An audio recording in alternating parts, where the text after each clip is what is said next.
لبیک اللہم لبیک۔ بسم اللہ الرحمن الرحیم۔ جو بھی حرم کعبہ میں جاتا ہے، حرم نبوی میں جاتا ہے، وہاں پر فطرت کا ایک بڑا دلکش، بڑا خوبصورت اس کو منظر دیکھنے میں ملتا ہے کہ اس کو ہر طرف کبوتر نظر آتے ہیں۔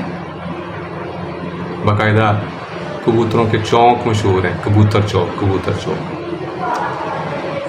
اب سوال یہ پیدا ہوتا ہے، احرام کی حالت میں شکار منع ہے، شکار کے بغیر بندے سے کوئی ایسا معاملہ سرزد ہو جائے جس کی وجہ سے کبوتر جان سے چلا جائے، یا کوئی اور پرندہ، مکے کا کوئی اور پرندہ حالت احرام میں بندے کی وجہ سے اپنی جان سے چلا جائے تو اس پرندے، اس کبوتر کی وجہ سے بندے پر دم لازم آ جاتا ہے۔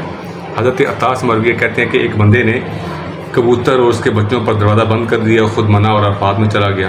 یعنی گھر میں کبوتر تھے، اس کے بچے تھے، اس نے کہا میں اپنے گھر کو خالی چھوڑ کے نہ جاؤں، دروازہ بند کر دیا، منع اور عرفات میں مناسک حج ادا کرنے کے لیے چلا گیا۔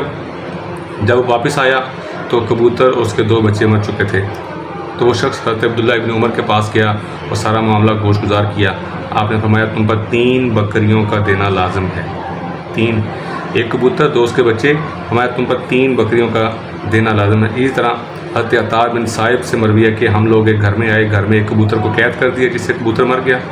ہم نے اسے آپ نے دریافت کیا تو آپ نے فرمایا کہ 1 بکری دینا پڑے گی۔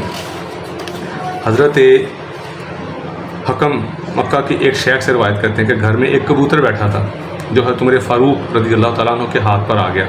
حضرت عمر فاروق نے اس کو اشارہ کیا، وہ اشارے سے اڑ گیا اور جہاں پر جا کر بیٹھا وہاں پر ایک سانپ تھا، اس سانپ نے کبوتر کو فوراً پکڑ لیا اور کھا لیا۔ حضرت عمر رضی اللہ تعالیٰ عنہ نے فرمایا کہ میری طرف سے 1 بکری لازم آ گئی۔ حالانکہ وہ آزاد کبوتر تھا، آپ نے اس کو اڑایا، وہ اڑ کر اس جگہ پر جا کر بیٹھ گیا، اپنی مرضی سے جا کے بیٹھ گیا جہاں سے سانپ نے پکڑ لیا۔ لیکن سیدنا عمر فاروق رضی اللہ تعالیٰ عنہ نے اس سلسلے میں بھی اپنے 1 بکری جو تھی وہ دم کے طور پر دی تھی۔ اور اس سے بھی ایک نہایت دلچسپ حدیث ملتی ہے۔ حضرت صالح کے والد فرماتے ہیں کہ میں حضرت عثمان غنی رضی اللہ تعالیٰ عنہ کے ساتھ حج کے لیے گیا، میں نے ان کے لیے ایک گھر کے اندر ایک بستر بچھایا، تو جب وہ لیٹ گئے تو ایک کبوتر آیا اور قریب بستر کے قریب ہی روشن دان تھا، وہاں پر بیٹھ کر اپنی چونچ کے ساتھ وہاں پر اپنی سوراخ کرنے لگ گیا۔ تو مجھے خدشہ ہوا کہ جو مٹی وہ کھود رہا ہے وہ حضرت عثمان غنی کے اوپر گرے گی اور آپ نیند سے بیدار ہو جائیں گے۔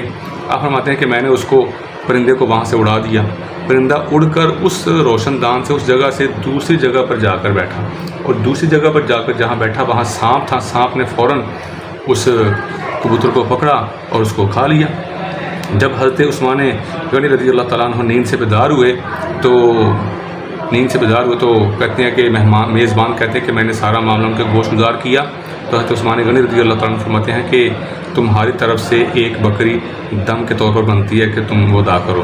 وہ بندہ کہنے لگا جی میں تو آپ کی نیند کے لیے میں نے سارا کیا کہ آپ کی نیند خلل آ جائے گا، آپ نیند سے بیدار ہو جائیں گے۔ فرمایا اچھا میری وجہ سے کیا ہے، تمہارے ساتھ ساتھ 1 بکری دم میں مجھ پر بھی آتی ہے۔ تو مدینہ منورہ کے، مکہ المکرمہ کے کبوتروں کے ساتھ پیار کرنا چاہیے، ان کبوتروں کو نقصان نہیں پہنچانا چاہیے ورنہ دم لازم آ جائے گا۔ اے کاش کبوتر ہی ہم بن کے رہے ہوتے، اے کاش کبوتر ہی ہم بن کے رہے ہوتے اس گنبد خضرا کے پر نور میناروں میں۔